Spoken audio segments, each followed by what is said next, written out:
CNBC TV18, embarking on a quarter century of excellence.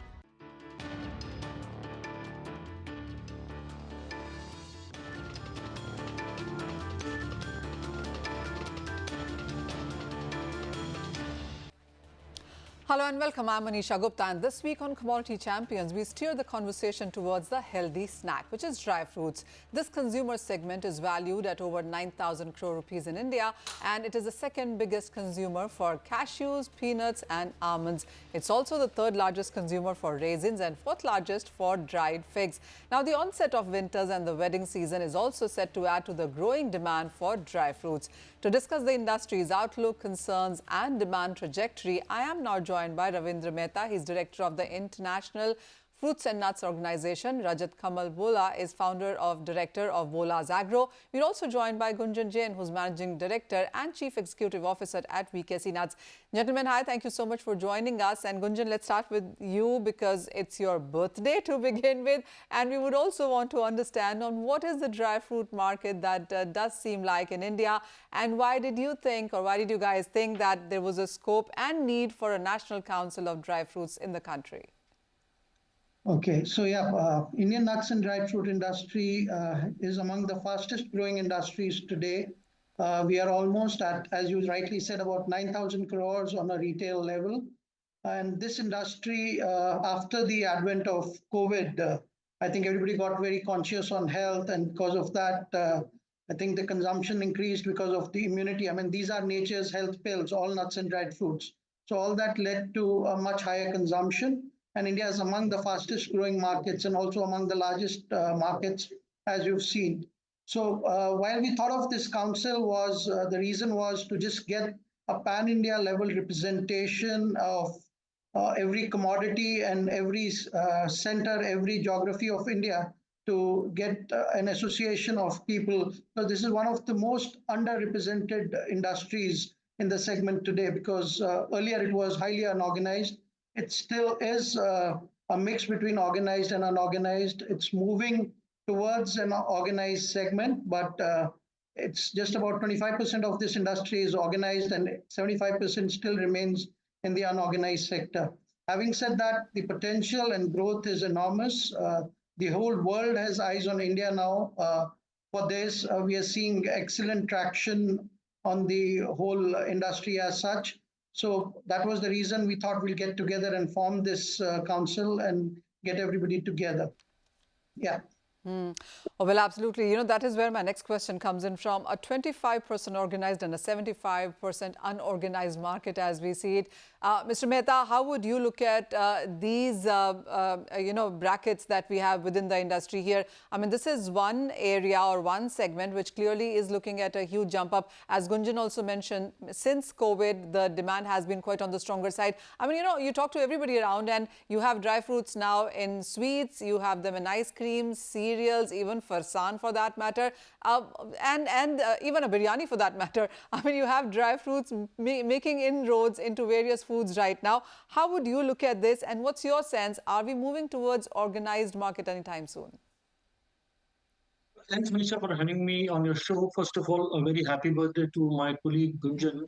And it's a great day for us that we are on this show representing a commodity, which is actually the champion of commodities. When I say champion, because it is widely accepted for your health reasons, it is becoming an immunity booster. And post-COVID, I think the demand has been so phenomenal that, India today consumes about 1.3 million tons of various nuts and dry fruits. And, being a commodity nut, champion commodity, we are actually striving for making it a commodity for masses. Now, all segments of our supply chain, starting from confectionery to sweet makers to table snack, is filled with this healthy choice of nuts and dry fruits. Now, when you ask a question about it being into an organized trade and unorganized trade, so what we consider organized trade is the e-commerce, the brick and mortar stores, the organized stores like which we have seen since 2003-4, have come up in such a way that the visibility of dry fruits as a commodity is creating more buzz with the consumer when they get a choice to go and buy a nut of their choice, a brand of their choice. Earlier, this choice was not available to the consumer. They couldn't understand, they couldn't see the product availability, the quality of product. But looking at the geographical and the demographics of India, I personally feel that there is a limitation to an organized trade in India, and this trade will always remain in the hands of unorganized sector or probably the mom and pop stores. And that is where our strength comes of penetrating into the smaller towns, smaller villages, whereas the challenges of the organized trades are much stronger than creating more buzz into the smaller sectors, smaller states, smaller cities, where the demand and the growth we see in the coming days. So I think it's a champion commodity in terms of the benefits it gives you. It's a champion commodity in terms of the value proposition, and it gives you the best benefits of health, Manisha. It clearly does that. So, as you mentioned, there are so many options to choose from now. Well, I remember growing up, you would buy dry fruits and you wouldn't even know what brand you were buying. So, yes, as you rightly said, it largely has been an unorganized market. Rajat, this one is to you. So, the other thing really is about value addition, various options available. People wanted it in a certain way. Presentation, packaging seems to be becoming more important as well. Absolutely. So good evening to everyone and happy birthday to Gunjan, first of all. Getting back to the industry, I think the consumption has definitely moved from a very unorganized way of packing to a sealed pouch kind of a category wherein the customer has a choice of various products where he can see and purchase the product. And brand has also become quite critical now, especially in the 20 to 25% retail sector. First of all, in the value-added segment, initially the demand was for fried cashews or fried almonds in that particular category when it started.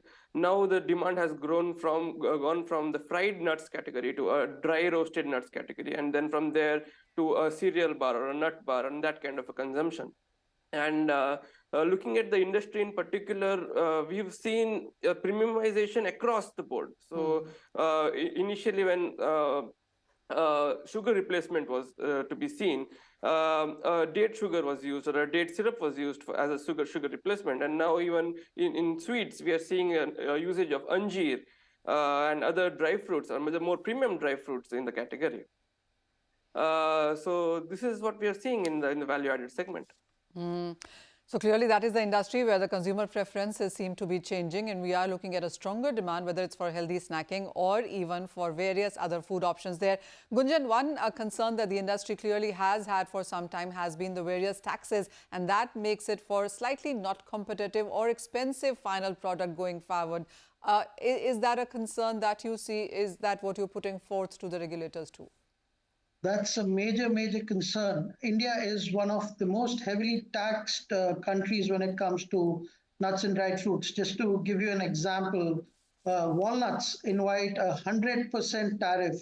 So it's almost above a luxury. So we are at a very punitive taxation when it comes to nuts. And because of that, of course, the affordability of this very healthy product. Our Prime Minister talked about now after the Swachh Bharat Abhiyan, he talked about a Swasth Bharat Abhiyan. So these are nature's pills, and we would really want, I would use your platform to request the government that this is healthy food stuff for the common man of India. India is a very vegetarian country, and walnut is among the major non-fish source of omega-3s. And for protein, it's a handful of pistachios is as much protein as an egg. So if we are able to make it more affordable, it's a very healthy alternative. We've been trying to make the honorable government understand that and get this healthy commodity in a better pricing. Just to give you a number, and I put that number out, we say India, the market has been really growing at 7%, 8% CAGR. I think it's going to grow even further. We are looking at a target of about a 15% CAGR, but still, walnuts, China, I just want to put it out just to give you a context. China and India, similar populations, but just because of more affordability, China today consumes 800,000 tons of walnuts a year. And India, because of where we are just able to consume about 70,000 tons because we are essentially more than doubling the price of the commodity that it actually is available internationally. So if we can actually have this thing solved, I think the market will grow even further. We are looking at a 9,000 crore market. Okay. We see that it can very quickly grow by leaps and bounds. And we would really seek the support of the industry and everybody to try and get this healthy product at a much more affordable price to all the Indian consumers. Oh, absolutely. Rajat, what's your sense? What are the concerns that the industry is looking at right now? And especially when it comes to cashews, how would you look at the growth going forward? So just to give you a snapshot, in 2010, we were looking at a global crop of around 25 lakh tons of raw cashew nut. And today, we are estimating this year to be 55 lakh tons. So the growth has been phenomenal in cashews. And out of this 55 lakh tons, around 20 lakh tons are imported to India. This oversupply situation has been compensated more or less by a growth in demand, and we are seeing cashew is still the king in dry fruits in India, right? So if you compare this to a kernel equivalent of almonds is still 2 lakh tons. But that growth of almonds has been from 40,000 tons in 2010 to 2 lakh tons in 2023. So the growth across the dry fruits category has been phenomenal, especially in tier 2 and tier 3 cities. The challenge is to actually provide these products both affordably as well as give a convenience to the customer, a tier 2, tier 3 customer, because why has the market grown from 40,000 tons to 2 lakh tons in almonds? It's because of 3 reasons. One is it has gone from a festive demand to a 365-day demand. We've been able to create a daily consumption of the product, right? The major challenge, however, is to create reposition nuts or premium nuts from an elite focus to a mass focus. Because the moment we are able to do so, we'll be able to contribute more and more towards the nutritional benefit of a common Indian citizen.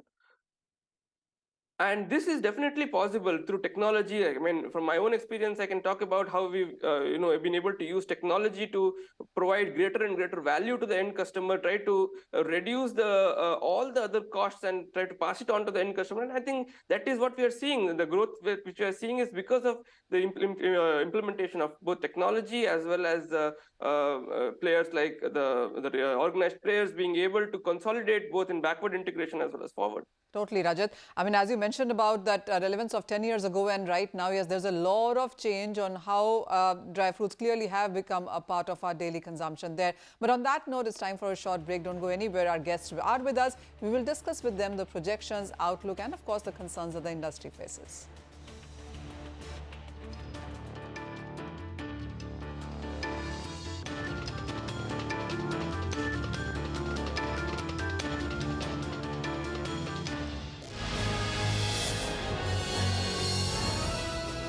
CNBC TV18, embarking on a quarter century of excellence. Welcome back, and you're watching Commodity Champions, and we are talking about dry fruits right now, where the industry has seen growth by leaps and bounds. Ravinder, this one is to you. From where we are right now, what is the kind of opportunity that you see for this sector, let's say, in coming 2 or 5 years?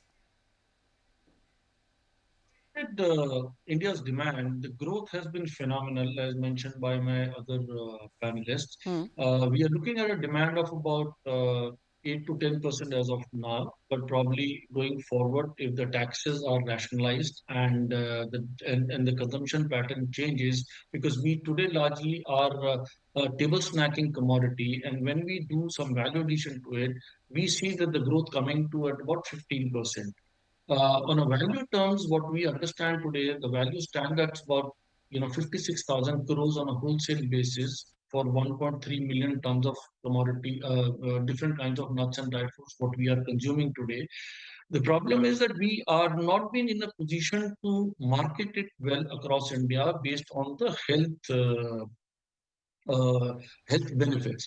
I think the only push what we got was during the unfortunate period of COVID, but now it has to be marketed for a healthy food, which probably will give us the required growth of about 15%.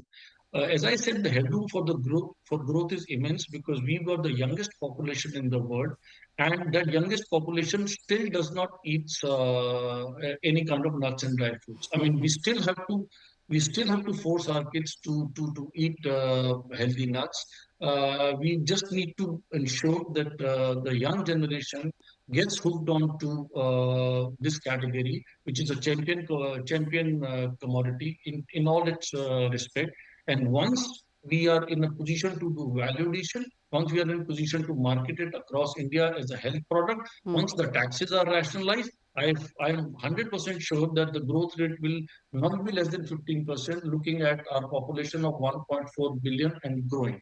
The target segment today in India is the middle class, which probably is the largest in the world. And even if we consume, let's say, a handful of nuts, or probably the total 4 to 5 grams of nut, if the entire industry consumes, then I don't think so that any nut and the dry fruit in the entire global production would remain available. So that is the depth of India market, and that is the beauty of our trade, that we have the healthiest product to sell it to our consumers. We are giving them health. We are giving them health at very rational cost. I mean, if you look at America as a country, they produce the largest quantity of almonds. They produce second largest quantity of walnuts. And India today is the only market beyond the US own domestic market. I mean, we are the single largest importers and consumers of almonds, barring aside USA. So India is an important market today. Oh, absolutely. And as you said, if taxes are rationalized and if you can market it well, this perhaps is an industry which could look at much higher growth. Gunjan, what's your sense? What are the opportunities that you see for the sector? Where do you see more value addition that can be done? And which nuts or dried fruits you think have a scope of doing much better from here on? So yeah, the industry where we see value addition is one of the major things. Right now, most of the nut consumption in India is still limited to the morning. Like at the time of breakfast, you'll have a few soaked almonds and walnuts and figs or other nuts. The biggest potential this industry has is in the snacking segment. More and more, as a snacking nut, it becomes an all-day nut, and in different forms, energy bars, cereal bars, more in muesli. It's getting to that direction, but we need to do a much higher consumption there. If we are able to create more consumption opportunities, I think that's the biggest segment of growth that this industry can take. Just again, a statistic that while most of the developed world, nuts and dried fruit as snacking are consumed maybe about 90% or 85%, and a little bit is in the like an ingredient, and very little as raw. Whereas in India, it's right now entirely the opposite. So that's the biggest scope. That's the potential for future that we see that this can happen towards growth in the industry. And as far as the other challenges are concerned, on that, marketing is the largest thing. The more we are able to talk on health plank and get everybody to understand that, I think there's no looking back. In terms of commodities, India is now getting very, very encouraged to try new stuff like cranberries, blueberries, hazelnuts, macadamia nuts. So all these new kind of dry fruits. In the 90s, Indian nuts and dried fruit, or even in 2000 early, the Indian nuts and dried fruit basket was limited to almonds, cashews, walnuts, raisins, pistachios a little, and that's it. But now if you go to any supermarket shelf or anywhere, even in a smaller town, you'll find consumer interest across cranberries, blueberries, all these new kind of healthy nuts, filberts, pine nuts. So that's how the category has increased. I remember as a young boy, when I used to travel overseas, that was my first thing, that when I used to come back to India, and I used to feel as a proud Indian, when I used to see a supermarket shelf overseas, it used to be like 20 different things, mixes, all these new berries, blackcurrants. all these exotic nuts. And when you came to India, we were selling just 4. So that was one of the first things we did as a company. We said we need to bring every nut and dried fruit, whether it's a prune, whether it's an apricot, whether it's a cranberry, blueberry, just get them into the Indian market. Why is the Indian consumer a second-rate citizen? They are not. We have, Gunjan, we've seen all of that actually come into the shelves in the Indian markets now. So, well, absolutely, as you're saying, a lot of effort already is done by you guys, and you've achieved what you perhaps started with. And as you said, the next leap is just around the corner. I have a last 1 minute, and this one is for you, Rajat. So what is your sense on what needs to be done now? Is it going to be marketing? Is it taxes? What would you ask government as a support system for the sector too?